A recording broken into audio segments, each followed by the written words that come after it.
Hey everybody, long time no see. It's been a week or two since we've come off of the hero set. We are still on redemption. We are now going to get through neutrals, but we do have a little straggler from the hero. But first off, let's me, honestly sarcastic.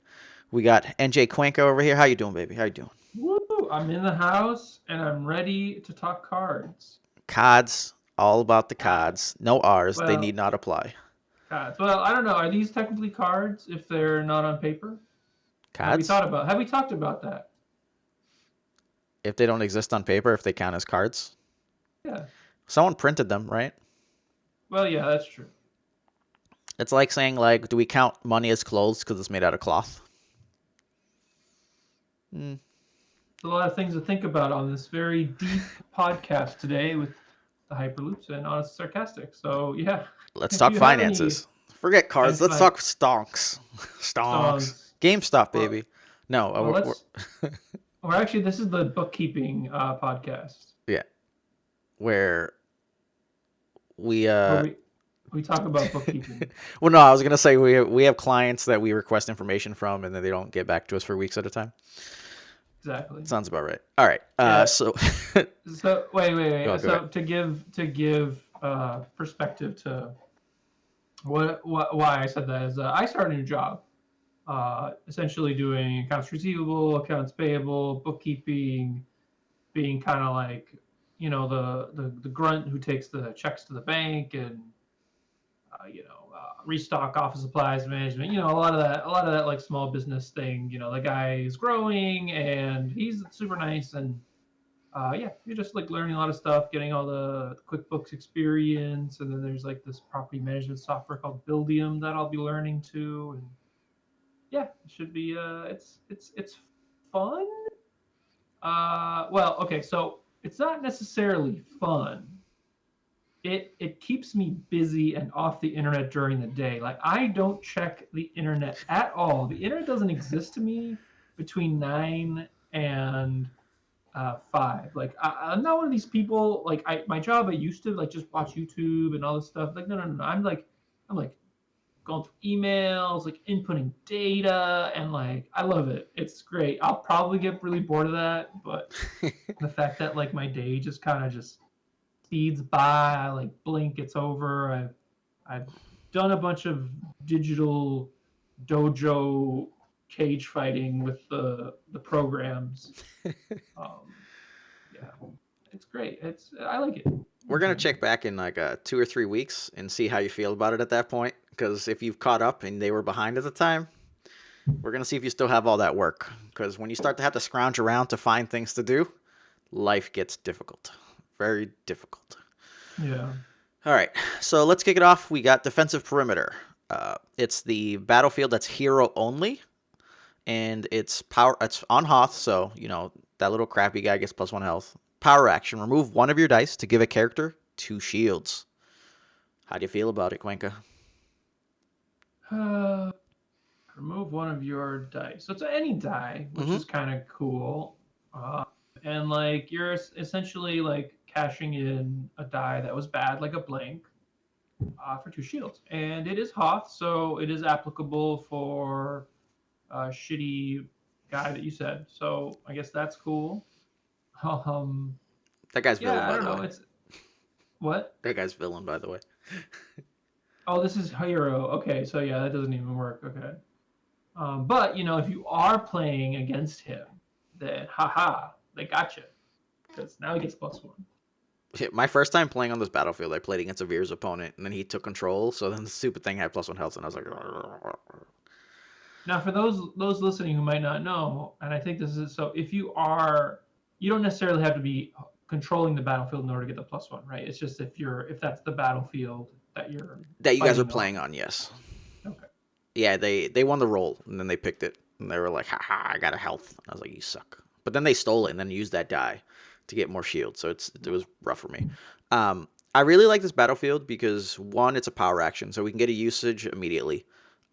Two, it evens out in theory that kind of battlefield roll off differential. If your opponent picks your battlefield, they get 2 shields, so then it's like, all right, was my benefit equivalent enough? If you have some useless dice at some point, then you've at least broken even on that regard. You've eaten a die, you got 2 shields, you've matched up now with the 2 shields the opponent got to start with. The concern is always going to be if the opponent takes control of it and continues to like use it against you. It can be annoying to get in, especially as if you're an aggressive deck. But in a control type deck where you may have like leftover disrupts or something along those lines, it can be really nice. The downfall essentially goes that those type of decks play real slow. I personally like this as the new Raylo battlefield. You want some shields. They're going to give you some extra health. And it sets you up for, all your Kylo shenanigans. If the opponent takes it, like what? They got 2 shields? Ooh, I'm so afraid of your 2 shields when I Kylo special them right off the table. So, I Right. like this battlefield a fair bit. Yeah, I think it's very solid. Mm-hmm, I think that you hit it right on the head. The fact that it's a power action just makes it like very strong. mm-hmm, mm-hmm. Because if it was like claim, it would be trouble. Yeah. Like, Or just mm, not good, just not really great. if it was claim, you'd only use it with like fast decks again, and then there's stuff that could abuse it like Qui-Gon and whatnot, but it wouldn't be the same. Like you just don't get the protection that you're looking for sometimes. So it does make the opponent have to think about whether they're trying to get in specifically to a guy and whether they can let you keep this or not. But you're going to get 2 shields anyway, so they'll just probably give it to you and try to move on, Yeah, unless and I the think that battlefield's with them. that also it's good in this it's good in the sense that if you are playing a certain kind of deck and you do lose the roll, uh, where you put your shields kind of sometimes will dictate where your opponents goes. Mm-hmm. And here it's kind of like if you're on this battlefield, they might go into someone, and when they go into someone, they'll just okay, like I'll eat this crappy die that was a blank, and they'll take 2 shields, and essentially I've prevented 2 damage. Mm-hmm. And it was kind of like you on the battlefield because you did prevent that 2 damage, and you knew where it was going to go. So you see what I mean? Like Yeah, it's it's it's a it's it's almost like the built-in removal concept, where like it's almost like a he doesn't like you in theory. There, you took the 2, okay, and then the next time I'll just make sure I have some health.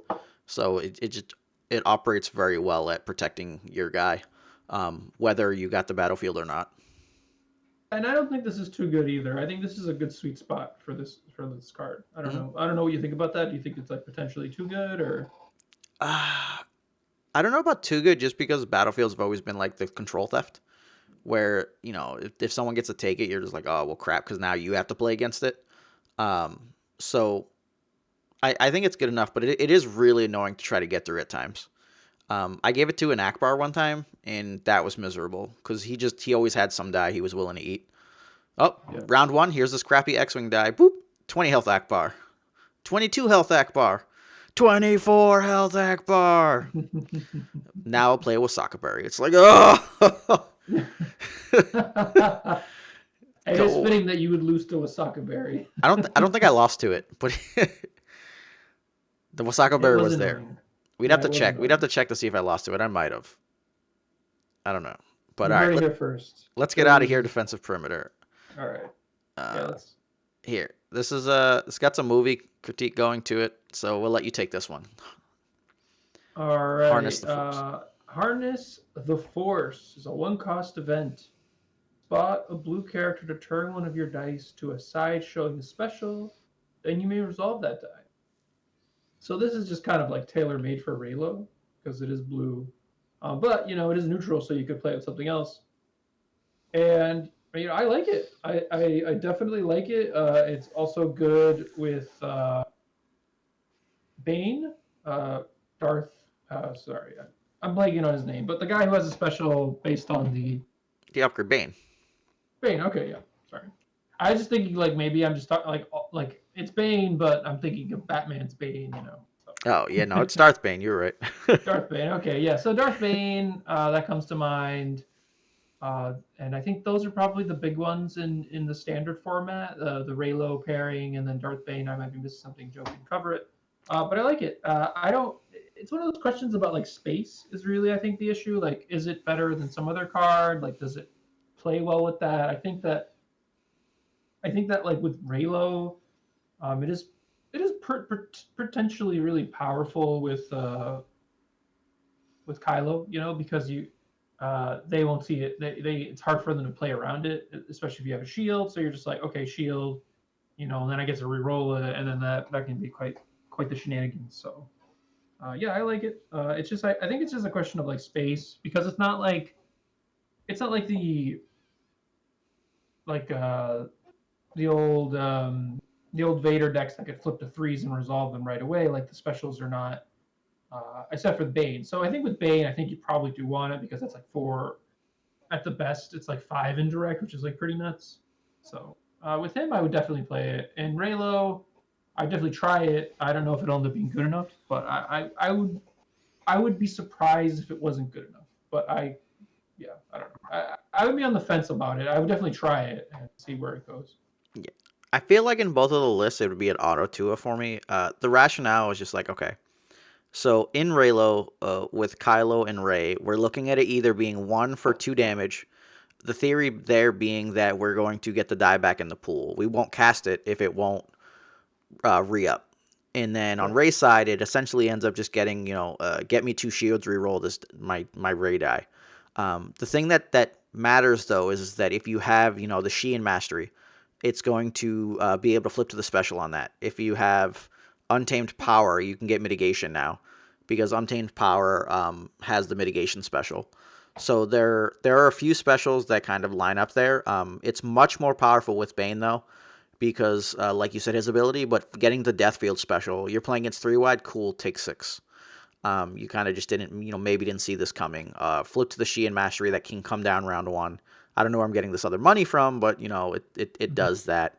And the indirect is indeed super powerful in the late game. So for those, it's like, yes. I think there are some interesting spots, though, where you could run it. If you have like a split color deck, and I don't know, there's like you have a blue hero or a blue character, and then like a veteran of war. You can flip the veteran of war to the special and do it. If you have other specials and you can flip like to an entourage special, that's massive.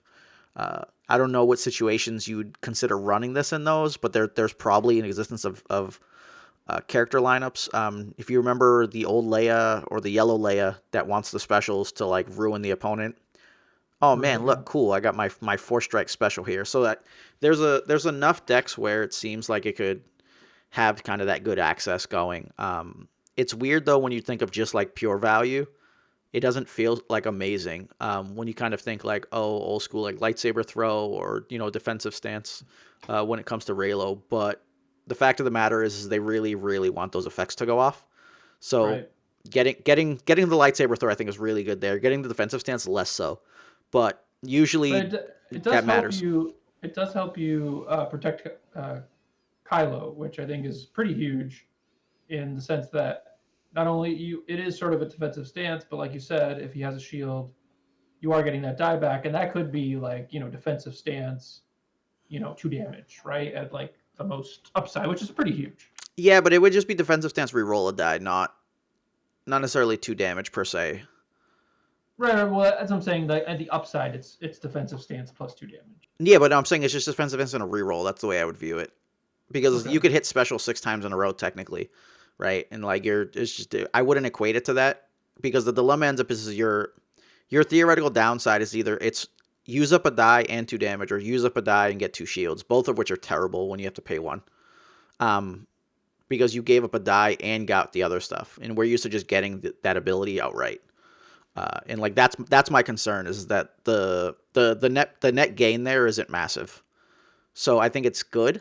And if you have enough special stuff to work with it, then that's fine because it just means that the special can come out of nowhere and mitigate somebody or do whatever's going on. But if it was just Right. like the character specials, I'm not a big fan. I would hate the guard, even though Yeah, we're I just don't. like 4 strike. Yeah, Right. Well, and also there's the I don't know what the Raylo lists look like, but I would hope that they're playing Sheehan Mastery. Maybe it's too expensive, but like this card with Sheehan Mastery, obviously, like you said, is very very good. yeah. They probably can't afford Death Field, but um, and then obviously they're playing the other Mastery. I mean, that's not a great sort of effect For Neiman, yeah. for Neiman, but I mean, in that deck, it's like pretty good. It's like you get like, oh, you resolve it, flip, blah blah blah blah. It is kind of it's cute. It's very cute. Yeah, it can threaten stuff. It's useful enough. It's just that you would want explosive enough specials where it's definitely worth it.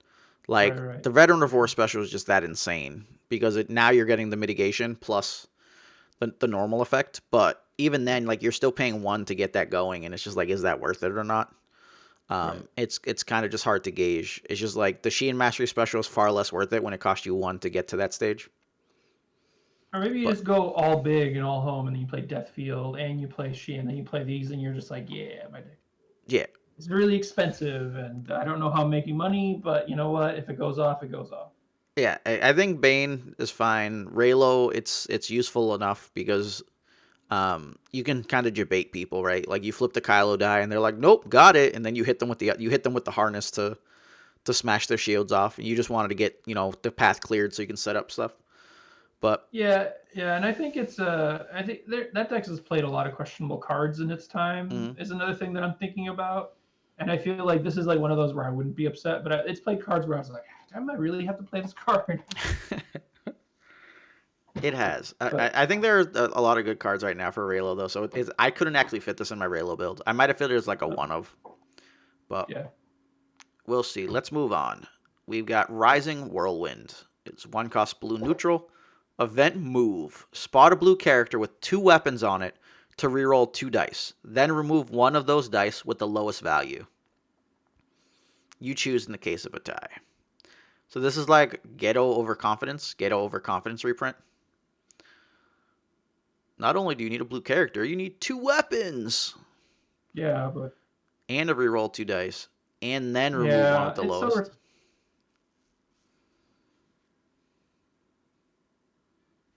bought a blue character, so it's not even two weapons. It's this character has to have two weapons. Yeah. So I mean, I feel like this card would have been. I mean, you couldn't have been like remove any die of your choice because I think then it's like then it's like very good and it's probably too good, but like I don't know, I think that would be more interesting. I think at this point it's you might run this, but your deck has to be real specific because there's so many good blue abilities that you're not gonna. A lot of times you're not gonna meet the requirement of unplayable, and if you're playing lightsaber mastery. Uh, I'm sorry, but I think there are better cards you can play under the lightsaber mastery. So I don't know. I think I'm out on this card just because like the upside isn't quite there. And even if it was like remove any of those cards, it's like okay, that's pretty huge. Uh, it's a pretty huge sort of payoff, or not even that huge. Like it's good. It's very solid. So, but I'm out on this in the way it's printed currently. I would have been fine with if it was just reroll two dice, then remove one of those dice. Period. Like forget the lowest crap because this way you could like reroll one of your dice and take one of theirs because Yeah, the yeah. requirement's already rough. I'm not a fan of it like that, but I think weapon decks have kind of a way to do things right now. So I'm fine overall with the concept.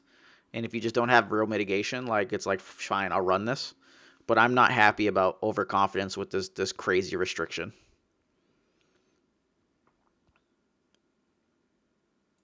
Yeah, I feel like also it could have been like just one weapon, then that would have been fine.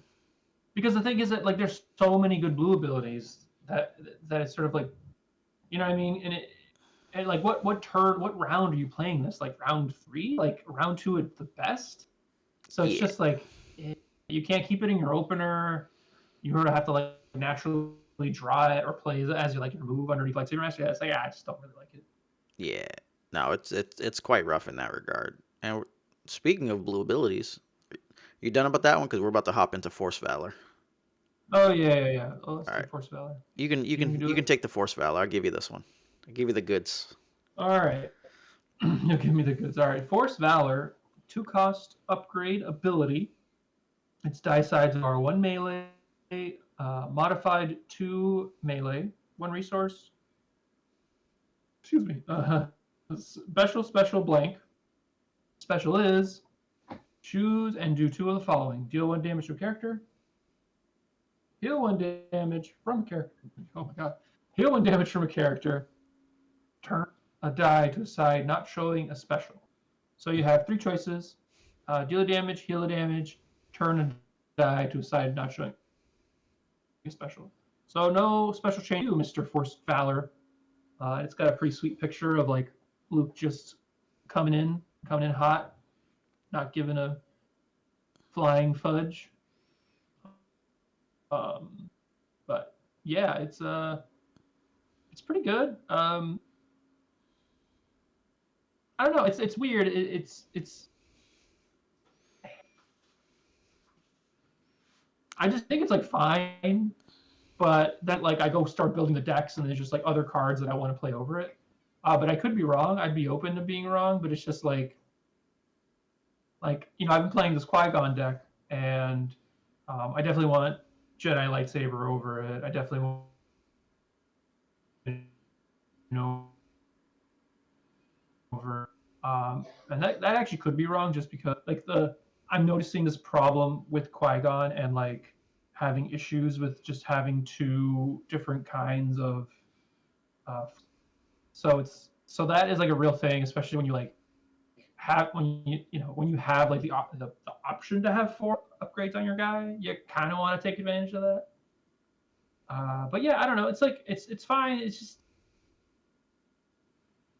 it's just like not super impactful. It's just kind of like chips away at you, and I don't know. Damage and a flip is like pretty good. I like that's like for Qui Gon that would be quite strong because you could like, all right, I'll heal damage or I'll deal damage and I'll flip to a three. So I could see that. I should probably try it. I don't know. What do you think? I think it's actually one of the best of blue abilities we've had in a while.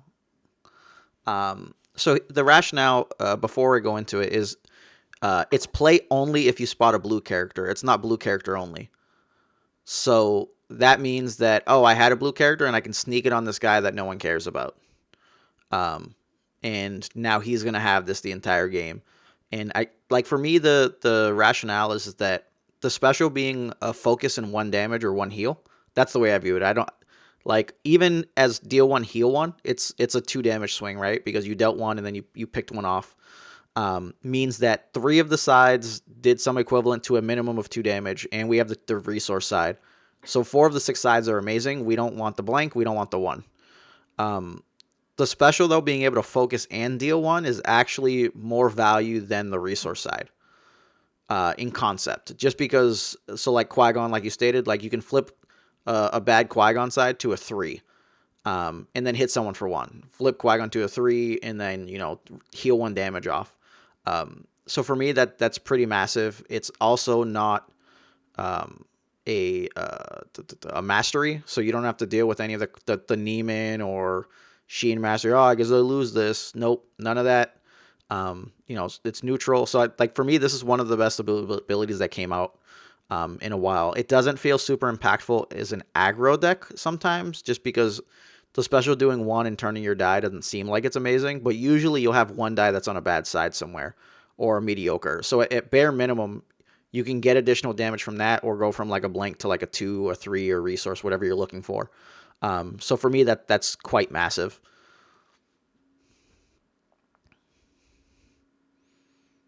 But I run Yeah, this Lay agrees. yeah, I like it. I think I inquire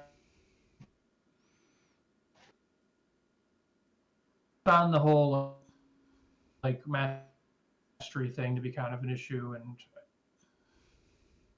it's also hard, it's hard not to play all of them. Honestly, it's just they're so good, both of them. Yeah. So it's, but I mean, maybe this will give me more. It's just there's just only so many slots, and it's just yeah.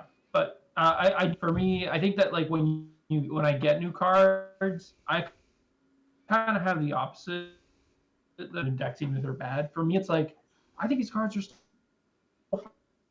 fine, and then it's just like unless the card is like obviously like nutso. Yeah. Well, the other thing is it And still this card works just does so straight. Like if I read this card as like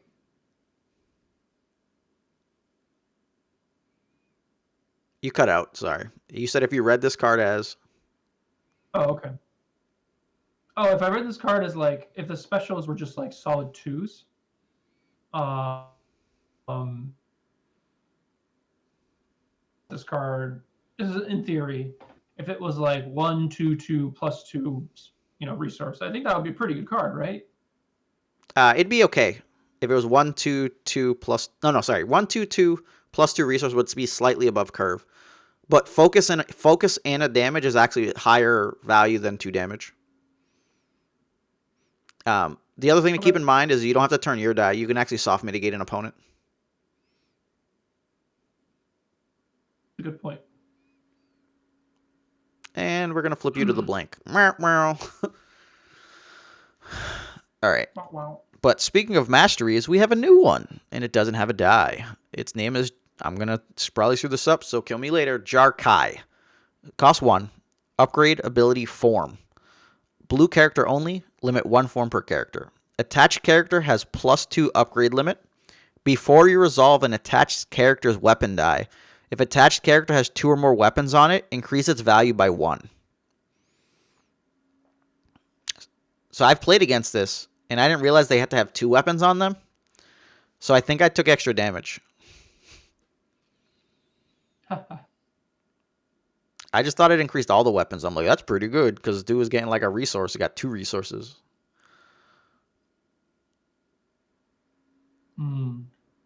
Yeah. It seems paying one for this is kind of tough. Like I 2 weapons. Uh, limit is nice. So if you're going real big, but it is a form, so you can only have one, and they're so good. I don't know. I would be unlike Forced Valor. Uh, I feel like I would just skip this card altogether and not play it. Just because I don't know. I can imagine that there's some deck where it's like big juicy mono abilities. If you want to, like Palpatine already has that ability built in, right? So it doesn't really matter. And um, big and not wide. So I feel like that doesn't matter. And a lot of the big ones are formed. Yeah, I'm out on this card. Unlike Force Valor, which I think that like when I first read it, I kind of like went by. It reminded me too much of Jedi Training or whatever the first card that was printed. That was like okay, but this card I think is just like not great. So yeah, because it fights with the forms, it's real brutal. It does have some accessible play though, because there are some decks where those forms aren't very good. The other thing is Jarkai sets you up for the heal. What was the big heal that Palp ran? The 2-cost one that like heals for each upgrade up to max 5. Oh, yep. Back to Yeah, back to therapy. So this sets you up immediately for it. You know, people used to run the that 0-cost one where you'd have to do like the equipments and the yellow stuff. So that was largely problematic. But value wise, if you do get 2 weapons or more, then the +1 value you're getting on them is pretty like it starts to become massive. It's ridiculous when you think of a resource resolution for the pump. If your upgrades or your weapons have specials, it's not so good. But you know, Jedi lightsaber turns into was it like 2+3, 2 shield, 2 shield, 2 resource, and you're like, that's a pretty big die. Like Quillen lightsabers, like 2, 3 +4, you know, 2 shield, 2 resource, like it adds up pretty quickly. So if you have enough weapons where you're hitting this later, round 2, round 3, because you can hit this more sneakily, right? You could like roll out, do stuff, resolve stuff, leave the weapon dice in the pool, then sneak it down, and resolve those dice for the pump. Then like I think it has some actual play there, especially in the ones where you just set up your one big guy. Now you have access to Bacta therapy, a very big heal. I think there's room for it somewhere. Mace, I think, could get pretty good use out of this because he's looking for upgrades and whatnot, and he kind of just runs out of space. So there's definitely some ways to get this going. It is brutal to like lose access to Neiman or Sheehan or both if you're trying to run this, but this is a very particular way to play. Just kind of each of those dice get bigger. You know, Anakin's becomes 3s. I played against someone who had the vibro sword out. So my God, was that massive? It was like 3, 4, 5 +6 4 discard. Yeah. So it Yeah, gets kind of yeah. out of It's hand. any. It is any blue character. Uh, sorry. It is any. It is any weapon, Hmm. and it's like all the weapons, right? So Yeah. I could see that, and with you do make a good point. I was, before you said mace, I was thinking, sure, you could play your weapon deck, right? But then you do have to draw Jarkai in order to like really make it worth it. Hmm. And uh, and there are a lot of like weapons that have redeploy, so it's like not that big of a deal. But for something like I think that like I think you said it perfectly. I think that mace is like probably where I would look if I was like, okay, let's build a different kind of blue deck, which I do appreciate the design team, and I will give them credit for trying to make sort of like more different kind of deck instead of just being all the best either weapons or abilities. We just want like a deck that wants to try to go just weapons, and get paid off that way. Hmm. Hmm. But yeah, that's the thing that stands out for me. It was just like that. When I played against it, the dice hit a little bit harder, but he had to spend a lot to get to that stage. Whereas bigger things like a Sheehan Mastery would have been more disgusting overall. It'd be more susceptible to mitigation. This also makes you more susceptible to mitigation, but for this you're normally playing a bunch of weapon dice that are mediocre. So no one wants to touch those dice to begin with. You Right. probably run like a 13, Qui-Gon, or like Obi, like yellow Obi can put this on and be like, let's go, right? Because Skip ignores the blue thing, so you could run like this, him and Ahsoka or something, and get Vibrosaur down for 3 and just kind of scary shit overall. So we'll kind of see how that operates over time, but uh, I try to give most of the cards credit. The niche is a little rough sometimes, but the potential value, because you can have 4 weapons with it, could just get out of hand pretty quickly. Yeah, it is certainly very powerful. That's for sure. Yeah. All right, you get the Tonfa. Tonfa. Uh, okay, so Tonfa lightsaber Tonfa. That's a mouthful. One. It costs one. Its die sides are 0 melee, 1 melee, modified 1 melee, 0 shields, 1 shield, blank. It's an upgrade weapon. After you play this upgrade, you may spend 1 resource to place 1 resource on it. Increase the value of this die by the number of resources on this upgrade. So this does seem like a very much like just from the pictures, it does seem like the kind of card that you'd want to play in your Jark High deck, right? Like, you have mediocre die, uh, uh, but it is a weapon, and the 0 melee can pair other modified things, which is something. If you do pay 2 for this, that and then if you pay 2 for this, then the die is actually like pretty good. It has a 2 shield side, it has a 2 solid 2. It's probably slightly above curve, and funny enough, it might actually just be better to pay the 1 mostly. But it is nice to have that option. And obviously, there is some potential shenanigans with playing resources on it somehow.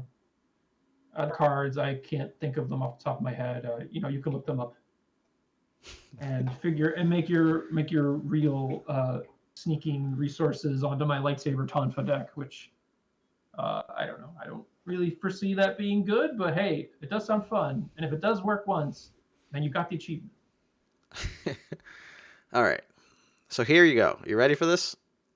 Both combo sets for it involve the color yellow. Okay. The hero version is bucket. So when you resolve the bucket special, oh, actually no, I think bucket only actually works on supports. Hold on, I might be wrong about that one. Well, I I mean, think I tried you to do it got with me bucket many interested. times. You got me interested when you start talking Support. about bucket. Okay, okay. Here, Bazine can remove her resource die to put 2 on it. Hey, look, man, her ability is pretty good when you think about it. But yeah, so if you had this Hey, going yeah, there, I don't knock it. the what?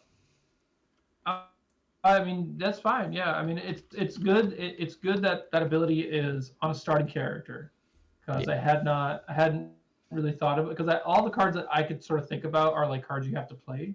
yeah, So if you do have this like card that you start with that actually combos with it, then okay, I'm interested.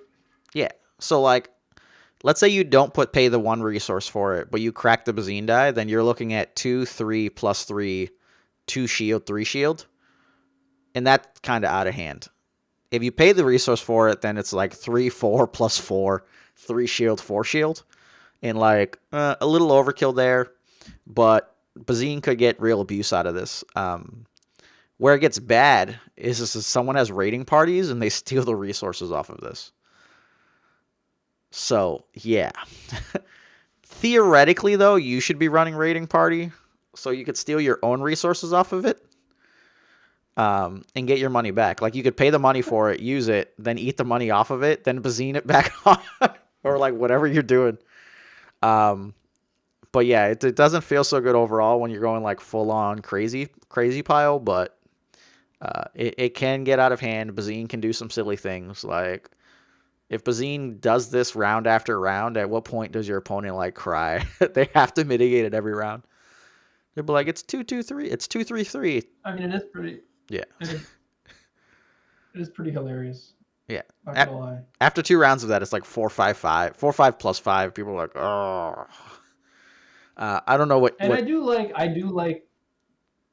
do like that sort of interaction, because it Mhm. is kind of, it is, and it's different, and it's sort of, it's not like a wacky way to sort of play the game, which I appreciate. And it has the potential to be like too good, right? Like you go turn one and you're just like, all right, like save alpha, this thing's gonna be like, you know, Massive. every round it's gonna be like +2 or something. You're just like, okay, all right, it has a, you can pay, you could just start off paying or one and just start like Yeah. putting twos and two, and then you're just like, okay, I'm showing 5 and 5, Yeah. I don't think I'd do it more than once on it. I might do it a second time if I had the raiding party to eat resources.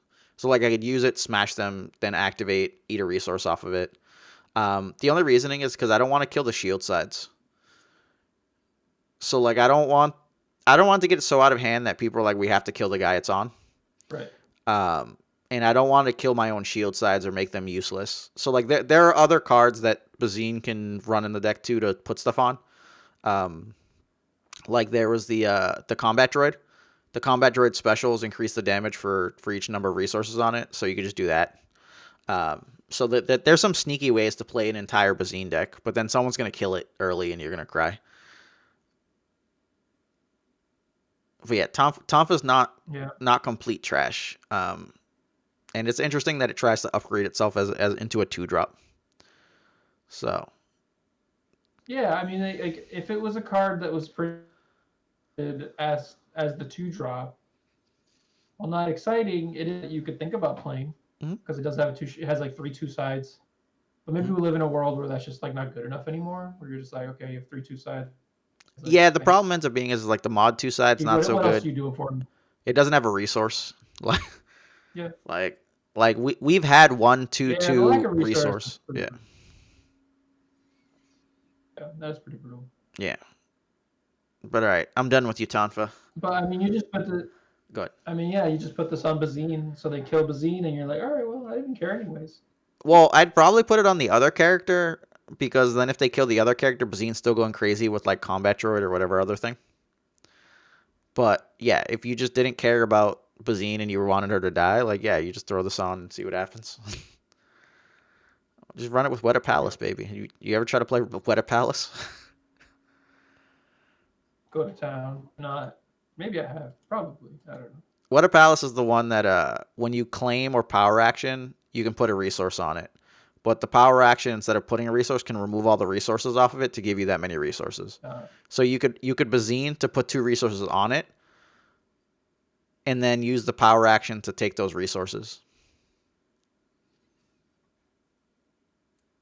well, all sorts of shenanigans I like. Yeah.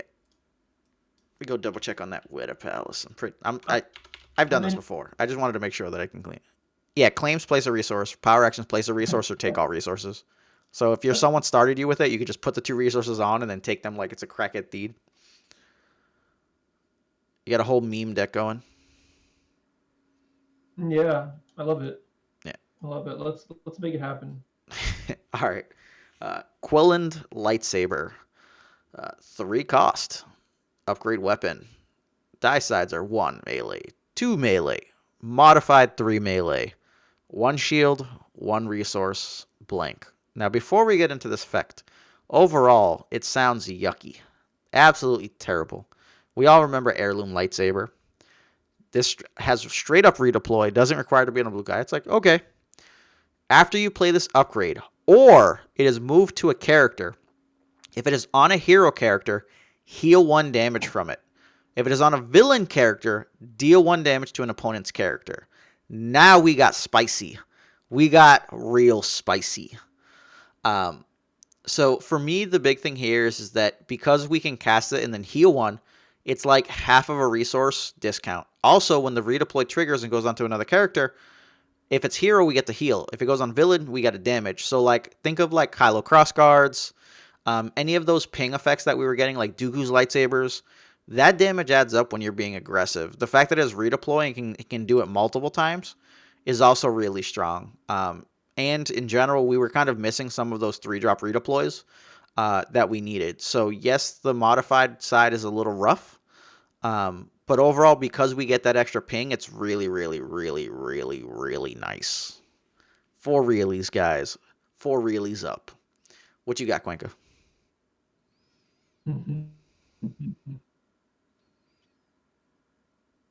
Can't tell if you froze or died. Yeah, I was gonna say what? No, it was we started. Your quality got real bad. Am I Yeah, we dead? can. Yeah, no, we can hear you. Oh, okay.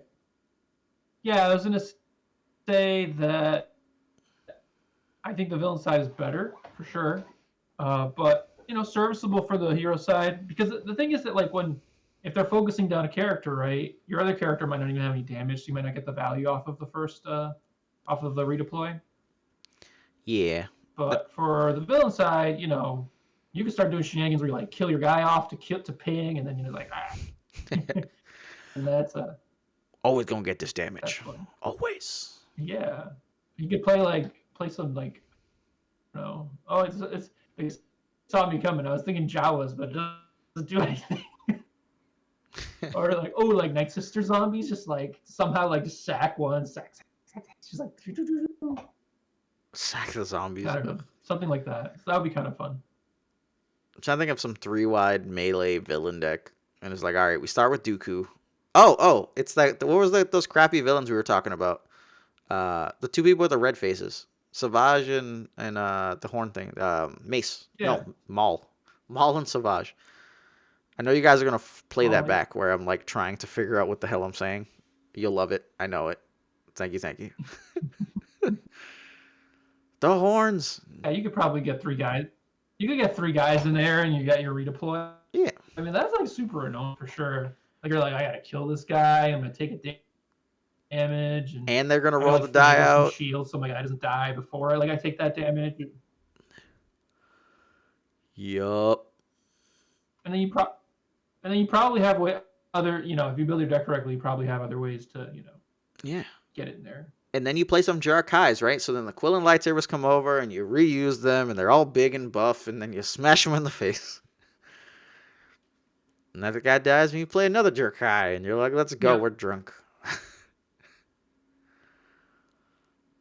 Kill them all. Kill them all. Yeah, I mean, I think for the hero side, it's like whatever because I think like Anakin's lightsaber is just like way better than this. Is it? So because of that, I think so. On the hero side, I think so. Yeah. Because you've got like the sides are like what, like two like two Plus shield, 2. two base, Mm-hmm. +2. I guess +3 instead. But it's two. So I mean, there's one shield side. So I mean, but the +2 I think is the +2 shield is really what where the money is. But I mean, you're right. It's like not that much. I think I don't know. I feel like I'd rather have. So you're just like looking for other slots. So you like want one more maybe. I don't know if you want two. Maybe you want two. Yeah, it's just that I think I just want one. the heal function I think is equivalent, right? Because the Anakins you're going to give them a shield, you get 2 shields. So the benefit there is usually that you put a shield on some guy you're not going after, you get 2 shields on the guy they're going after. But you also frequently just don't have actual heal. Things change with access to Force Faddler, so you're just like, all right, I got little bits of heal. But you could be really annoying. Like if you just think of how often blue hero shields, um, getting in some heals at the same time is really annoying. If an opponent has any sort of indirect, then you're pretty much guaranteed to get this effect off when it redeploys, which is a massive thing. Whereas like the 1 damage when you redeploy with villain, if you already killed the main guy, may not matter as much right away. Whereas the heal can sometimes be massive because you kept the guy out of range somehow. I guess the redeploy heal doesn't matter. They're equivalent in that regard. But usually, whatever guys they're going after is the guy you need to switch your regular weapons into redeploys anyways. So being able to shift into this and heal your guy is pretty strong. But it does screw with the sequencing a bit there, whereas the damage you get from the villain, you don't care what guy you put this on in order to do that. So there is sequencing issues on the hero side. I think we needed that to say if it's on a hero character, heal 1 damage from any character heal 1 damage from a character instead of from it, because the villain's Right. more freely getting to poke with it. Well, yeah. I mean, yep. And I mean, I think it's still fine. I think it's still a great card. Like I'm excited. I consider it when I'm playing those kind of decks. So Mm-hmm. thumbs up. 2 thumbs up, 1 thumbs up, 3 fingers up. All right, we finished blue. We did it. We did it. Bye. No, I'm just joking. We're gonna try to get through the red, guys. We're gonna get through red here, so we can do one more podcast. And this card is ugly. My God, what is this? Okay, so I'm an awful person because I'm probably making fun of something where someone, they did real work, but this Wookiee doesn't look right. Well, I don't think anyone drew this that we know, right? I don't know. It could always get back to the Or person. maybe they did. So don't feel bad. I critique everything. This thing looks ugly. Like to the left of its mouth, just looks like the body disappeared. Like I don't know. Just think like when you're driving in a car and the hair is just like fluttering or whatever. It's like it flutters right through his body. Like I feel like you can see the forest in the back there. So is this like a malnourished Wookiee? Is this like a malnourished Wookiee where like the head just super slim and the mouth's all wide here, and then just the hair, just massive amounts of hair, Fabio hair, like just fluttering in the wind? I don't know. I'm yeah, I don't really know. I don't really know. Are they next to a ship? Like I think I the I think the face looks fine. I'm concerned about like just like what What's is he going coming on? out of? Well, Yeah. so that Wookiee looks like he might be riding on the front of a ship, like and it's getting blasted away. I don't know. Understand that Wookiee in the back. Maybe they're walking Right. up to a ship because that's the only thing I can understand there. But then why is this guy over here? Here, let's just Yeah, move on. well he's like covering, he's covering the other guy who's going in. It's the power of the tribe, man. I don't know Anyways, about all that. right. I don't know. Okay, Power of Tribe, 2 cost event. So I already hate you. Remove a die. Then, if all characters on your team share a subtype, you may remove another die showing a different symbol and value. So I don't hate it so much anymore. But I'm still not a fan. And I'm gonna let you talk first because I hate Entangle. Go ahead. Yeah, I mean I think it's for Wookiees and other red troopers like troopers, and I don't know. It costs 2 is the problem. And it is kind of specific, so you can't like remove 2 things that are like the same thing, which is like really annoying. Mm-hmm. And it's got to be you may remove another die showing a different symbol and value, so you can't remove like 2 2s. You can't remove like a blank and a special. You can't remove 2 1 like a 1 and a 1. Yeah, I don't know. It's real. It costs 2, and it doesn't seem. I don't know. I haven't tested it as much, but the fact that it costs 2 is just it's brutal. Hmm. But I mean, there is room in a lot of decks to just have like that that topper card, that entangle kind of card. And if you're sort of in the market for that, try it out. If you're in the market for that and all of your characters subtypes match, then give it a whirl. I was playing like a trooper deck, and I did not play this just because I didn't want something that expensive in my deck. So Hmm. take that for what It's too you will. expensive to me, and they're strictness. So like, if someone rolls out and they hit like two melee, you're screwed. Two melee, three melee, you get to take the three, and then what? You try to find like a resource or something, or a special, or any other die. But if that, I don't know, that's my main issue is that like the odds of you getting the value you need seems a little low, especially for the tough restriction and that they all have to share a subtype. It's not too bad when you think you have like, oh, I have double leaders, or but like even if I'm running the Wookiee deck, I don't really want this. I don't want any part of this. Like I do say though that you want at least one piece of mitigation to be able to hit multiple dice. The main rationale is you just kind of want to keep people honest. Why do people keep texting me? Go away. Muted. Sorry about that. So yeah, if this is all you got access to, then you do what you got to do. You got to have like one piece to keep people honest. Two, if you really feel like you love it. I've had people do it where they like take my entourage die and whatever other die I left in the pool because I just leave everything out there.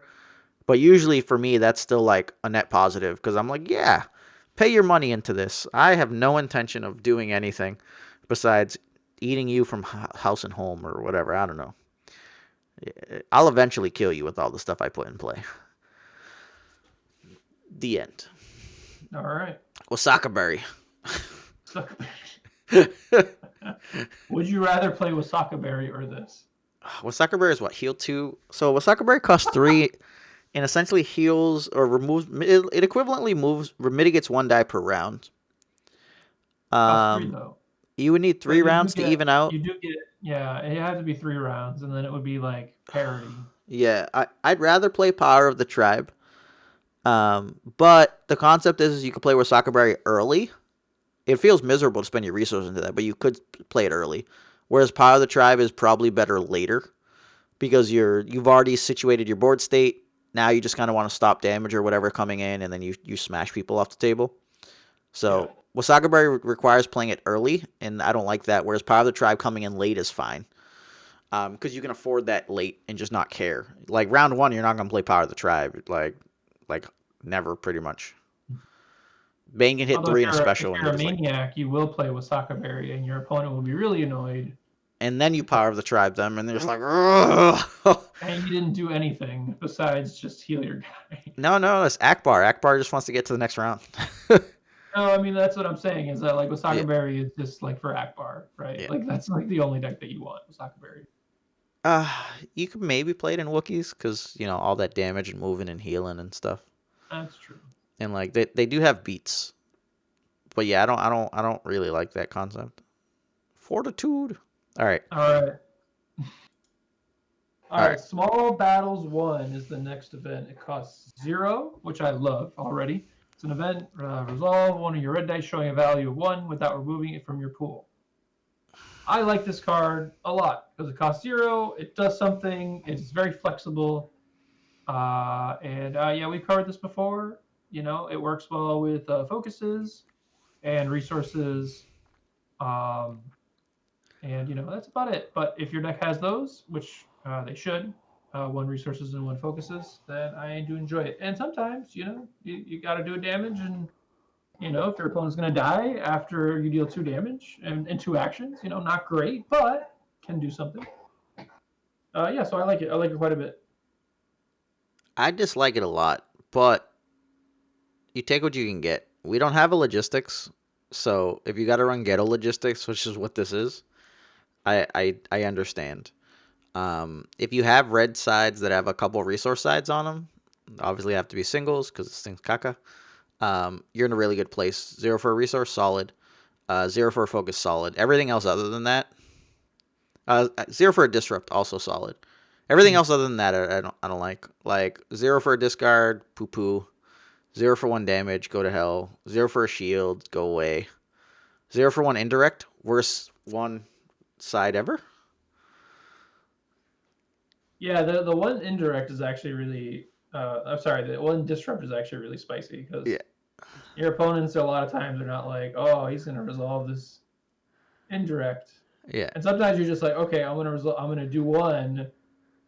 If you have two open, you're like, all right, he'll take one, right? And then you're like, all right, is he gonna do it again? And it's like, oh, you better believe I'm gonna do it again. If I already did it once.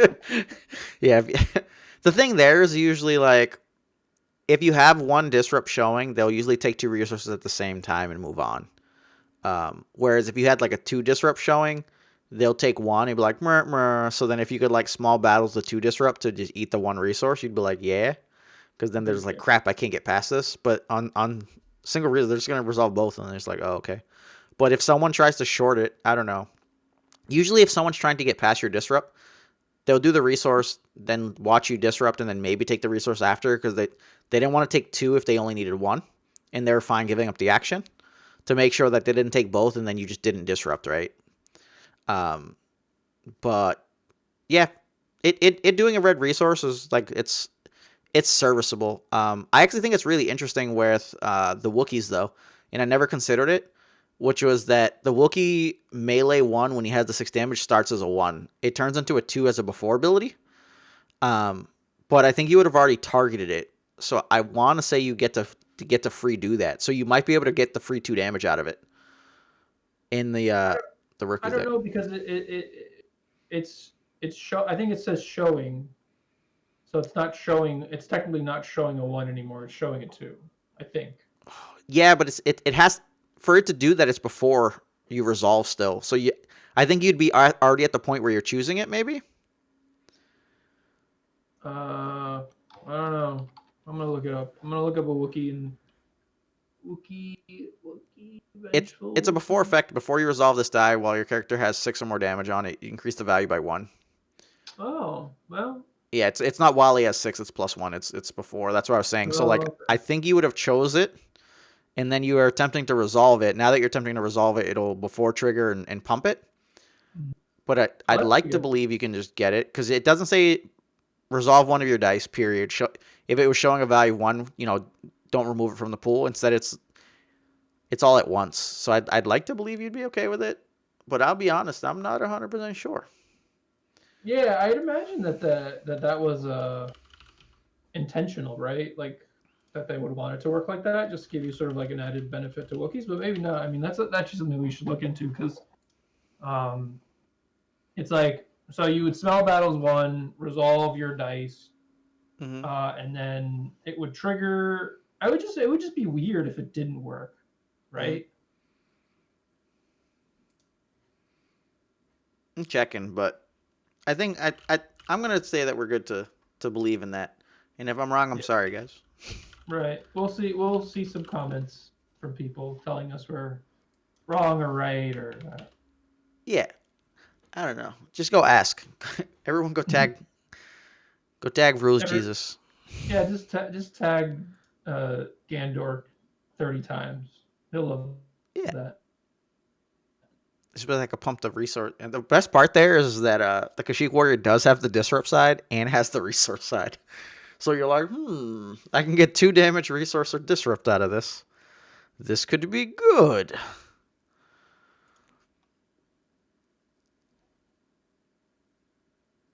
All right. You're flickering in and out. I don't know. You got to stop streaming all that porn.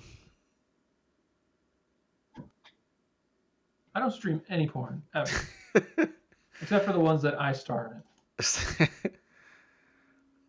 So many bad jokes I can make to this. So many. So little time. Check me out. Check me out. Check me out at StarWarsPorn.com. I was thinking, never mind. Anyways, all right, let's move on before it gets too blue in here. things There's things and paths you children shouldn't go down. listening. All right. Tactical Right, retreat. exactly. These are all neutral. Event cost 1. Give control of the battlefield to an opponent to give shields to your characters equal to the number of red characters you can spot, distributed as you wish.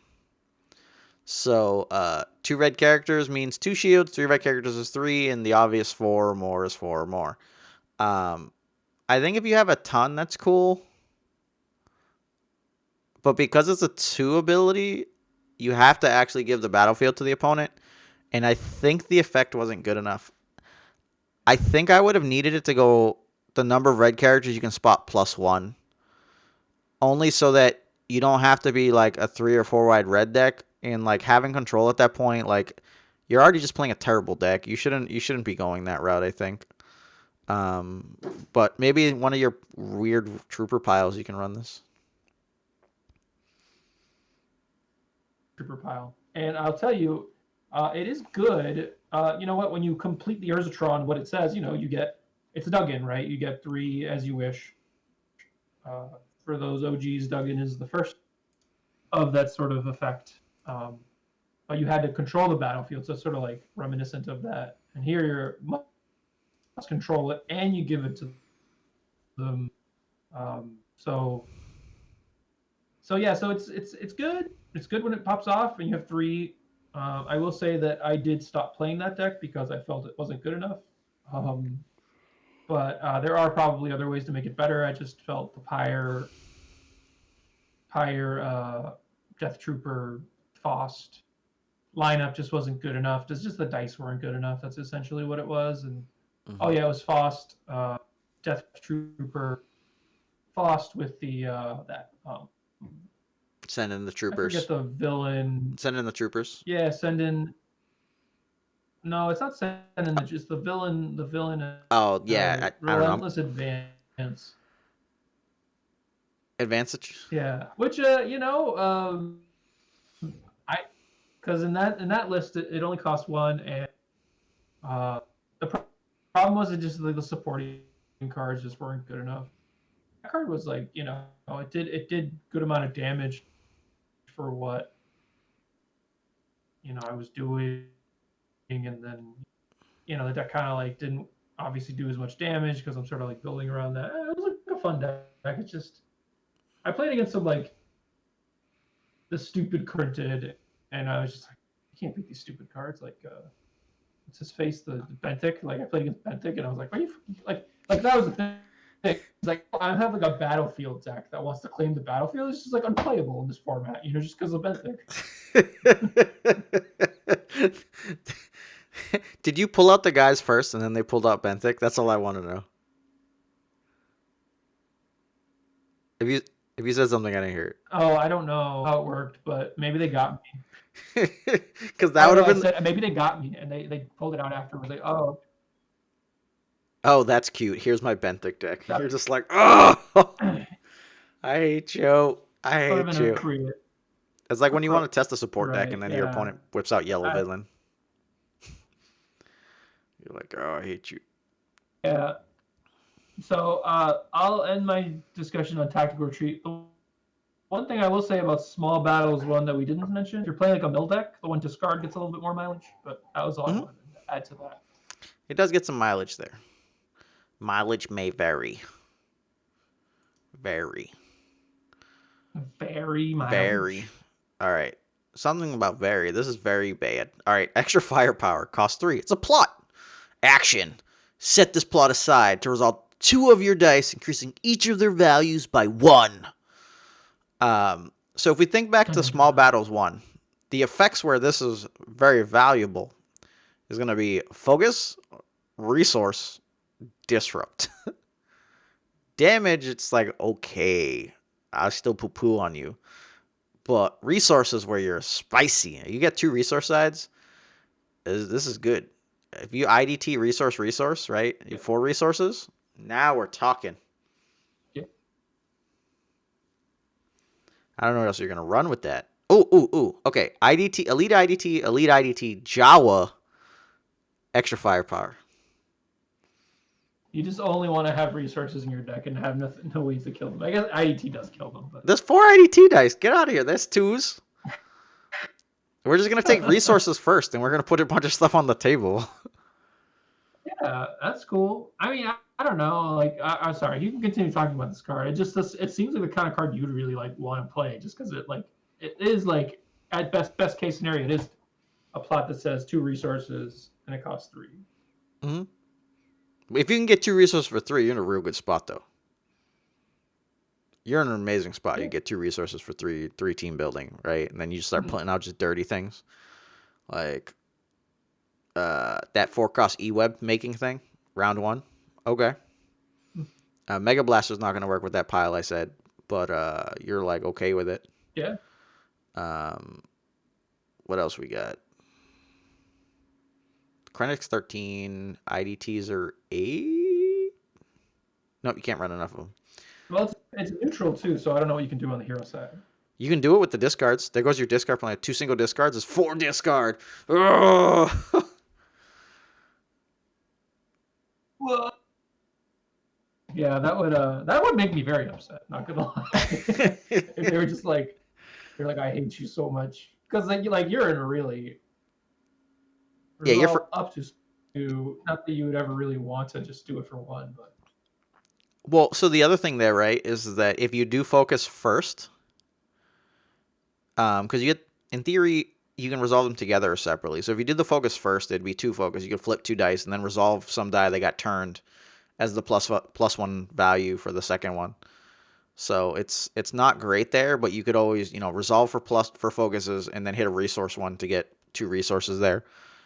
If you got 1 resource, then it's about in line with that old crappy card we used to have. I think it was like PC. I can't remember the name though. Profitable Connections. Boom. Got there. All right. yeah, Anything else for saw this? some play, but never was. No, I mean I think it's better than you. I don't know. You don't like it, or you think it's I hate it. I don't know. What do you think? Do you not like it? I You don't hate like it. it. You hate it. Wow. I Okay. hate it. I I'm understand it, surprised. but I'm I hate it. surprised. What if it was three? What if it was three resolve plus ones? Oh yeah, I'd be all about I that. feel like So here's the only reasoning why I'd be all about that with the 3 plan, because then my focus would go 2 focus into resource, and I'd be able to just get my 2 resources that way. Because then we'd be going broken. You could run it with the Wookiee deck. yeah. Because I was playing with Valoris tribe, right? 5 die Wookiee with Valoris. If you play it with this, you could come in real hot. You could actually smash two disrupts and damages and stuff into people's heads. And if you hit the 2 focus on our buddy Tarful, you could come in hot with the 3 focus, and then like show all damage and maybe a resource and get 2 resources and be like, go time. Let's go. But then you don't have Valoris tribe. Valoris tribe is fancy. Yeah. Fancy. Nope. All right. Let's Me get no to like. this support here. Tactical superiority is next card. It costs 0. It's a support. It costs 0. So what the hell does it do? Support. Intel. It's a subtype Intel. Mm-hmm. Before you play an opponent's card, exhaust the support to decrease its cost by 1. Before you play an opponent's card, okay, so this is like for a really specific deck that plays your opponent's cards. I'm gonna go look cards The spy plot does it. that let you. Okay, but is there a character that lets you play um, opponent's cards? Not that I can think of, but the spy plot does it. And Cassian lets you untap the spy Okay. plot.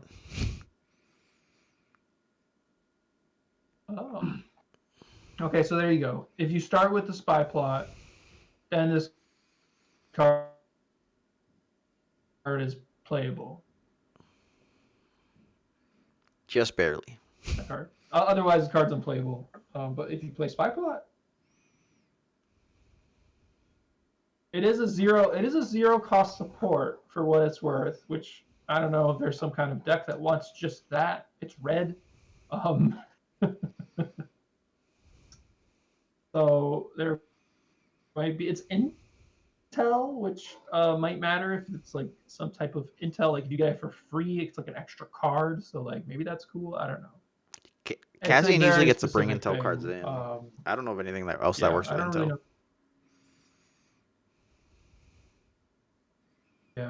Yeah, I don't know. it's pretty much just for that one deck. So that's all I got for that. I would have liked this to have been yellow. It's just so Cassian could go mono red and then bring it in as a yellow card to do the thing that he's doing. Whereas Cassian could play this anyways because Cassian's red. So I don't know what the other concept is. Maybe this used to be yellow and that's why they wrote Intel on it, and then they were like, let's make it red, guys. And I was like, what? You're a jerk. Yeah, I don't know of anything else that works off of Intel. I can't think of any other thing that lets you play an opponent's. Oh, there are some stuff that lets you play opponent's cards. There's like the yellow thing where you can play like a weapon from the opponent's discard pile, one less for each of your yellow guys or something. Mm-hmm. There are a few cards. They're not very Right. good. Right, but the thing is that like this card is just never playable if that's like if you're like relying on other cards, like have to draw them in the right order, and like that's not good. Yeah, But if there's like a character, like play your opponent's cards, um, or like you like the plot, then it's like then it gets interesting. Then you're like, okay, well it's free, and now I have an incentive to play it. yeah. So like if you do OB Cassian, so you have yellow cards in the deck. You don't have a leader. The spy plot gives the negative so that you can fit them for 4 dice and play a card. Then you gotta get the 2-cost spy card to give your Cassian leader or Obi leader, so that Cassian could then play yellow cards and untap the spy plot in order to play more of your opponent's cards, so that you can tactical superiority them for -1. So if you want to go the full way to Deep Town, you do that, or you just play it with like Cassian Jin and hope to draw one of those 4 yellow cards, or play an opponent's yellow card so you can do it. Then you're in a solid spot. So that's probably the one where I'd really try to consider it. But it's yeah, no bueno. But funny. I'd rather run Jarkai. It is funny. Would I rather run with Sakaberry? Dead card or Well, with in that deck, I Sakaberry? think this card is better in the spy. I mean, I think in the spy plot, in a spy deck where you can actually play cards, this card's actually better than what's that card. Yeah, it's just one of those Now tough the ones. best thing is also just if you steal your opponent's Wasaka Berry and then it's better. It's the best Wasaka Berry because it costs 2. So there you go. You're welcome.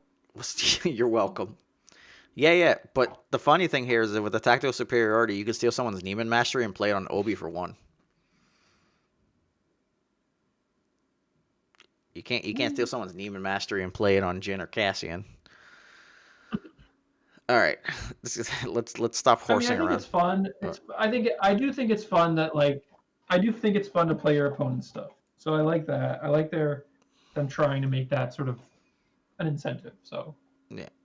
thumbs up for that. You know, this card is it can't be I don't think it'll be broken because like it's hard to like have a deck that's like broken because of your opponent's cards because you can't really plan for that. Well, so that's the thing, though. At the same time, is if you're playing against good players, then there should only be good cards there in concept. There'll But be some synergy crap that you can't use, but the base theory is there should be good cards there to take and use. But let's go to the next one, which feels like it's a throwback. DC 17 Hand Blaster. It's a 1-cost upgrade weapon. We have 1 ranged, 2 for 1 ranged, 2 indirect, resource, blank blank. You would think that I love this card because I used to love playing DH17 and everything. I'm not really a big fan. I would run this if I just needed cheap things that did stuff. I think the card's perfectly fine. But I'm a big fan of playing things that swat in real hard, and the 2 for 1 to me is the equivalent to 2 blanks. I don't have a 2 direct side that I can resolve here, so I don't like it. DH17 only had a +2, but when I played it in decks, it was because I could focus to that +2 and smash the crap out of someone's face, and that was valuable.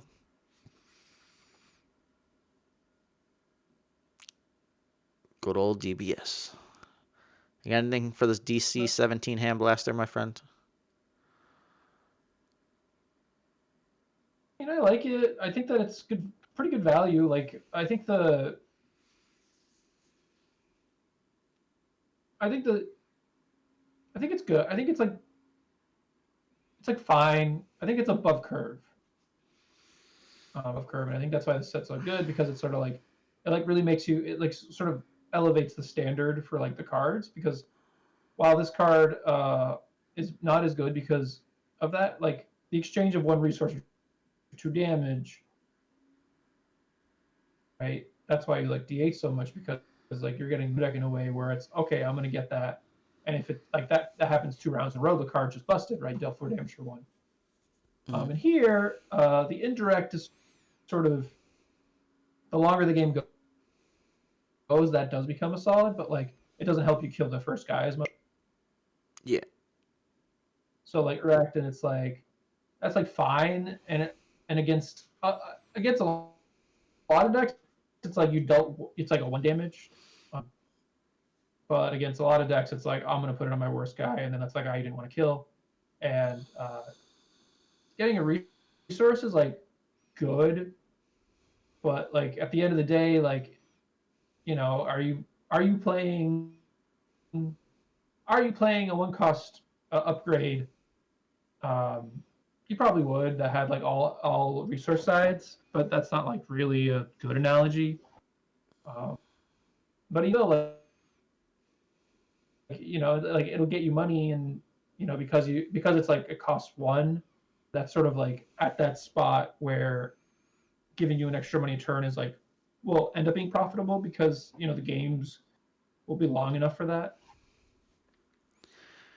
But yeah, it's just a real side that you're like super duper excited to hit. I think that like this is best like an app where it just wants to deal a bunch of indirect. Like when you hit the two indirect, you're like, all right, we're on plan, let's go.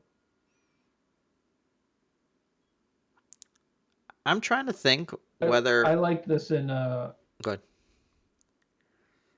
no, I said I like this in the trooper because I wanted to deal a bunch of indirect. So this was on plan. This is on brand for my deck. So and if I get a 1 damage, it's fine. Like something that deals 1 damage a turn, while not super exciting, is it's serviceable. It's at least not a blank. Yeah. Um, Nah, I'm just not a fan. and that Um, 2 for 1 is just it's kind of bad early. It's bad. I hate it the entire game. I don't care Yeah, what point in it's the really bad game it early. is. And like later, I like it when it kills a guy. Then I'm fine with Yeah, sure. Um, no, so the thing I'm thinking in my mind is it. like, would I like this more than Ewok Bow or even like the rotated Mando Vambraces? And I think I'd like Mando Vambraces more, um, because like I value the disrupt pretty highly, um, and like just not having to reroll much is important.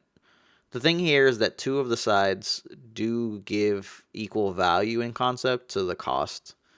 So you at that point you have better odds of actually like hitting it and getting that value. Whereas like DH17 could only just go to the head. It didn't have a resource side. It was a shield. So there was like bad value there. I don't see myself using focus to get to a 2 indirect. That's the main problem.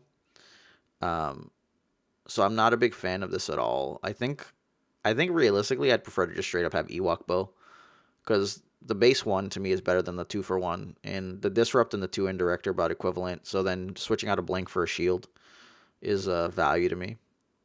It's the I think it's perfectly fair is how I'd say it. Um, for this, so I don't hate it. Not a huge fan, but Yeah, I feel like the card looks better than it is. Like when I saw it first, I was like, "Oh, that's a good card." And then I played it, I'm like, "Yeah, like the indirect is like nice, but it's just it really needs to like it needs to be on for your deck for like it to be like the card that you want, yeah, uh, the side that you want. Because if you're doing direct damage, then it's like doesn't do anything. It's just like okay, I'm gonna put it on the guy you're not attacking, and later in the game, you don't care about having one cost. You're gonna overwrite it, and maybe it like gain a little bit of value. You get that resource. feel like it's not as like do you ever want to like focus to that one resource? It's just like in the fact that like you're not focused early on, you focusing on any of these sides isn't great. Like I feel like indirect decks never like obviously if this was like a 3 indirect, then the card's like very good because then you're like, okay, It'd be broken. we're cooking. Who would be rough? It'd be broken. Would be 3 indirect would be. I would be focusing on it every round. yeah, so yeah. Well, it would be a bit. It would be yeah. It would be a bit. But I mean, I think it's a good case. I think it's a well-designed guard because it really thinks about. It really pushes you to think about like, oh, like how are we like how are we thinking about these sort of things? It's just the consistency of it because Yeah. the problem is that like if I'm hitting 2 indirects and resources all the time, then I'm fine with the card. But the fact that there's 2 for 1, it's just like yeah. Yeah. You'd have to reroll too much. Reroll. If Sometimes that it's 2 just for like 1 was a +2, would it be broken?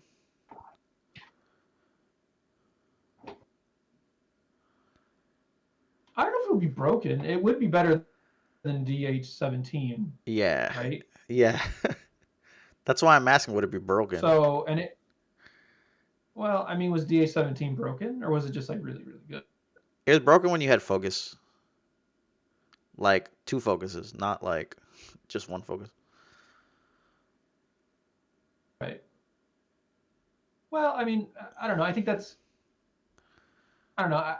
I judge, I don't know if I would say it's broken. I would say it was like good, but the fact that you needed a mod, you needed like a base to pair it. I was like, it made things really specific, right? Yeah, But I but guess it was because if you had a bunch of 2 focus sides, because it was so cheap and you were gonna hit max with it like every round. That was what made like the whole synergy broken. Not like DH17 was broken. It was broken itself. It was the 2 focuses made it broken because it was always going to be on the 2 damage. right. Yeah, I guess it's like a different. You think? Mm. Do you think that like 2 focuses are inherently broken characters, or do you think that like is it too good to have a +2 on a 1 cost weapon? I think 2 focuses are so good that I feel +2s like on a should 1 cost weapon have. make it look I don't know where you obscene. land on that. Like I also think like Okay. 3 indirect on a 2 cost weapon is also obscene if you have like multiple stuff. So like handheld cannon was insane to me, like absolutely bananas, and I loved it oh so very much. Okay. Yeah, I don't see myself ever running DC17. I think. Yeah, and loved it. All right. Well, yeah, I'll run it. I'll run it. I ran it in the Pyre deck, and it was just like since that deck wasn't good, then maybe Yeah. it's just not good. And it didn't feel like super great because of the blanks. Like if I was hitting 2 indirects, that's the thing. Like I think a 2 indirect, but I think your point about the focus is well taken because Yeah. like if this had, let's just say if one of those blanks was a 2 indirect instead of a blank, like how much better is that, I would right? take a discard there. I would take like the worst die side. That you could have a 1 indirect there, and I'd be like, okay. Well, yeah, but like I mean, you obviously take anything over a blank. I think if it was a 1 indirect, like it would be terrible. Like it still wouldn't be good. No, That's so for me the reroll value is really important. If I don't have a resource or I'm not willing to pay a resource, 50% of this die is blank. At 33%, I'm like, okay, that's fine. Because like you can just take whatever you got. If you got value, you got value. Because it only costs 1, you don't really care that much. So like that's the big thing for me. Whereas on this, 2 of the sides are quite good. You really don't care about the 1, but you can't really re-roll the 1 unless you have 2 more re-rolls to go with it. Whereas if one of those blanks was something else, then like anything that wasn't a pay side, I don't care what 1 is on it.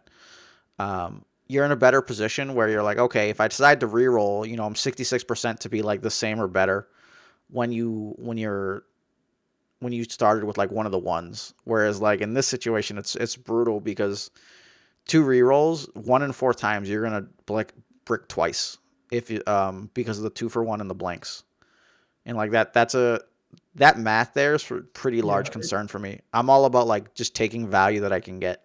So if I pay 1 and it did nothing for the round, it's real bad. Real bad. right. Yeah, I mean, I think it's just the fact that like that 2 for 1 is so brutal to resolve in round one. I'm not resolving that till like round 3 or later. That's a blank Like for I think if that 2 for 1 is like a 3 for 1, then I think that that's like then we're talking. then we're talking. Yeah, because you'll have the additional firepower to maybe take guys down. Whereas the 2 for 1, Just you have to be a very like aggressively heavy deck in order for you to kind of try to resolve that.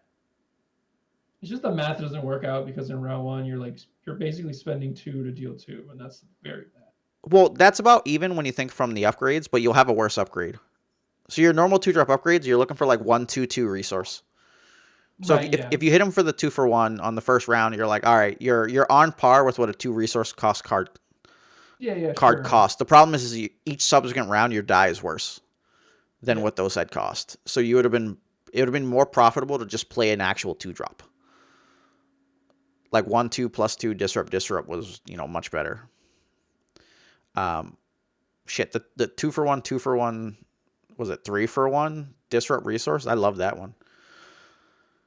But I don't know. I think DC 17 is just a bit outdated. I think it's fine if you're getting like lots of free types of focus. You have the 2 focuses running around everywhere.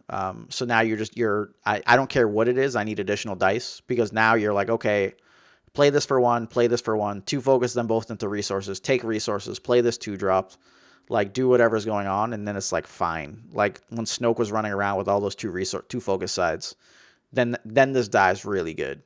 But we don't really have an aggressive deck that has those 2 focuses. So those guys are really having to like natural roll their shit, and this thing's much worse for that. And indirect's bad there when you're trying to focus into like crackhead mass damage to like push into a guy. All right, any last thoughts before we get to the next one? I'm gonna let you read this one No. first. Let's go. Let's go to the very last card for this podcast. All right. All right. This is 3 cost upping weapon, security baton. Its tie sides are 2 melee, 2 melee, 3 for 1 melee, 1 resource, blank blank. This seems oddly familiar. Has redeploy. Ooh, it's very oddly. After you roll this die into your pool, you may re-roll it. Before you resolve this die, you may remove 1 shield from an opponent's character. All right. Well, yeah. I mean, I think that this card is pretty good. I mean, it has a redeploy, um, so that's great, and that's great for a neutral red option. Um, I think that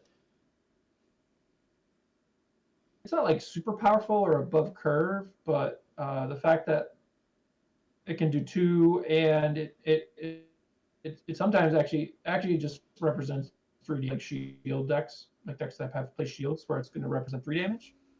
So yeah, no, I like this card. What do you think?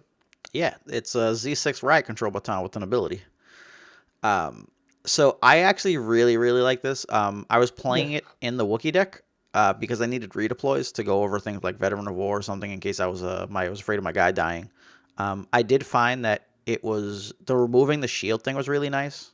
So there were a lot of shield decks running around, meaning that our die sides were actually pretty much 3/3, 4 for 1, resource plus 1, because it doesn't say before you resolve this die showing damage. So you can resolve the resource and flick a shield off, which is kind of massive.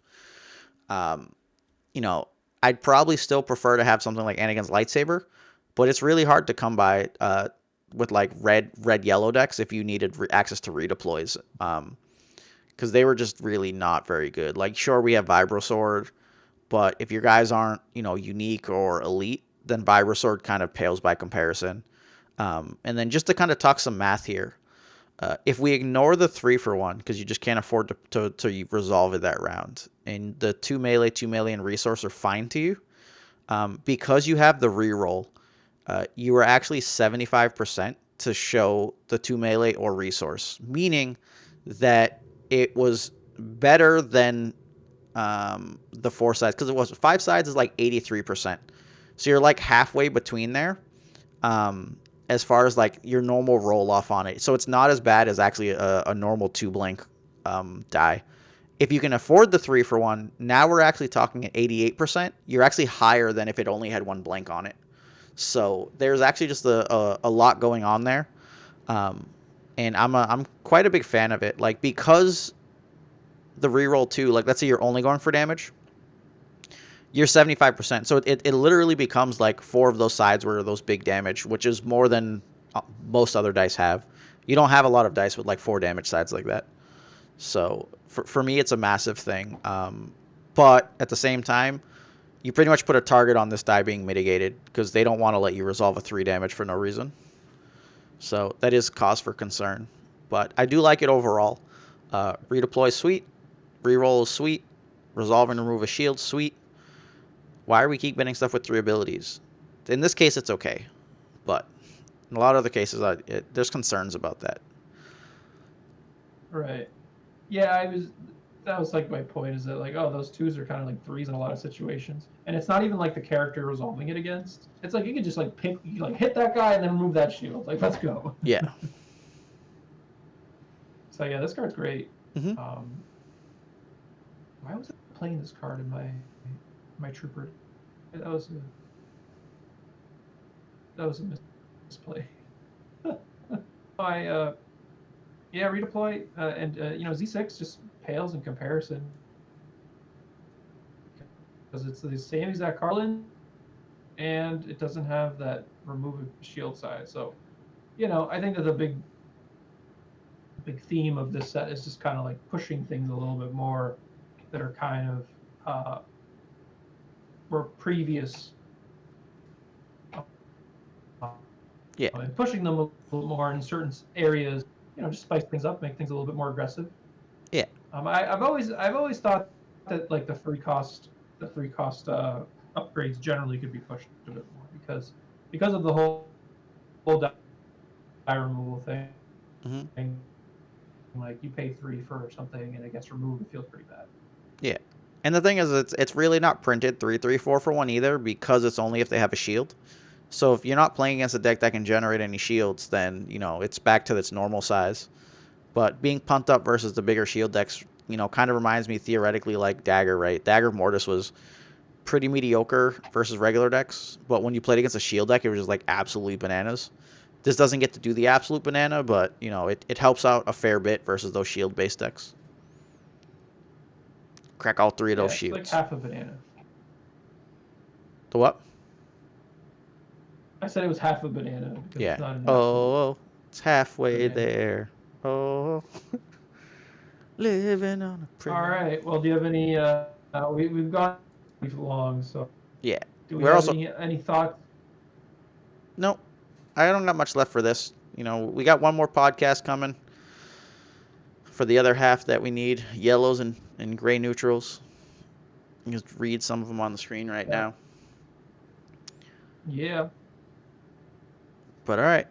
Yeah, So well, stay tuned, and thank you for listening. If you made it through this, you get 2 thumbs up. 2 thumbs up. Hour and a half, baby. We're getting there. We got to do a total log to see if we got 10 hours on everything. But I feel like we're close. We're close. Well, we'll make a playlist. We'll make a playlist for the psychopaths. So Psychopaths can machine gun it again. Podcast. Relive the 10-hour redemption podcasts. Special director. But yeah, as always, thanks for listening. Comment, subscribe, blah, blah, blah, whatevs. Thank you. Deuces.